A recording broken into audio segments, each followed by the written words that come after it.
আন্দোলনরত শিক্ষার্থীদের এক দফা দাবিকে রাজনৈতিকভাবে মোকাবেলা করার কথা জানিয়েছে আওয়ামী লীগ ও এর সহযোগী সংগঠনের নেতাকর্মীরা। সারা দেশে জমায়েত ও অবস্থানের পূর্ব ঘোষিত কর্মসূচির অংশ হিসেবে সকাল থেকেই রাজধানীর বিভিন্ন গুরুত্বপূর্ণ স্থানে অবস্থানসূচি পালন করেছে তারা। পূর্ব নির্ধারিত কর্মসূচি সফল করতে সকাল থেকেই রাজধানীর বিভিন্ন ওয়ার্ডে অবস্থান নেন আওয়ামী লীগ ও এর সহযোগী সংগঠনের নেতাকর্মীরা। দুপুর 12টার আগেই বঙ্গবন্ধু এভিনিউয়ে দলটির কেন্দ্রীয় কার্যালয়ের সামনে অবস্থান নেন তারা। এ সময় বৈষম্য বিরোধী ছাত্র আন্দোলনের নেতাকর্মীরা গোলাপ শাহ মাজার হয়ে শাহবাগের দিকে যাওয়ার সময় কিছুটা উত্তেজনা দেখা দেয়।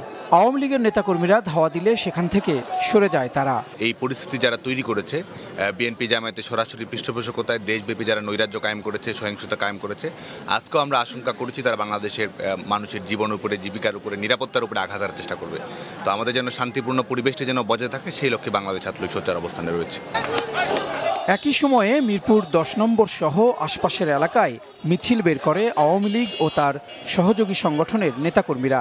তারা বলছেন, কোটা সংস্কারের দাবি মেনে নেওয়ার পরও যারা রাজপথে রয়েছে তারা শিক্ষার্থী না, তাদেরকে রাজনৈতিকভাবেই মোকাবেলা করা হবে।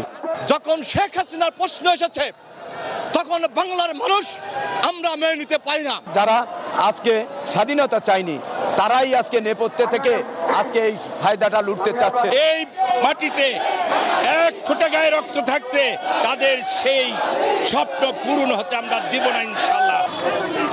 এদিকে কর্মসূচির অংশ হিসেবে ফার্মগেট কৃষিবিদ চত্বর এলাকাতেও অবস্থান নিয়েছিল কৃষিবিদরা। এতে যোগ দেন সাবেক কৃষিমন্ত্রী সহ কেন্দ্রীয় নেতারা। তারা বলেন, বিএনপি জামাত শিক্ষার্থীদের উপর ভর করে ক্ষমতা পরিবর্তন করতে চায়। স্বাধীনতা বিরোধীদের সে সুযোগ দেয়া হবে না। এটা উস্কানিমূলক, এটা বাংলাদেশের উপর আক্রমণ, রাষ্ট্রকে ধ্বংস করা, বাংলাদেশের গণতান্ত্রিক শাসন ব্যবস্থাকে ধ্বংস করা।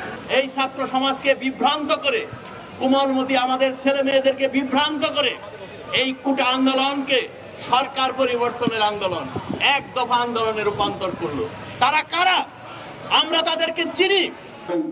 এদিকে বর্তমান পরিস্থিতি নিয়ে বিকেলে ধানমন্ডিতে আওয়ামী লীগ সভাপতির কার্যালয়ে সাধারণ সম্পাদক ওবায়দুল কাদেরের পরিবর্তে সংবাদ সম্মেলন করেন সভাপতি মণ্ডলীর সদস্য জাহাঙ্গীর কবির নানক। তিনি অভিযোগ করেন, এক দফা দিয়ে দেশকে গৃহযুদ্ধের দিকে ঠেলে দেয়া হচ্ছে।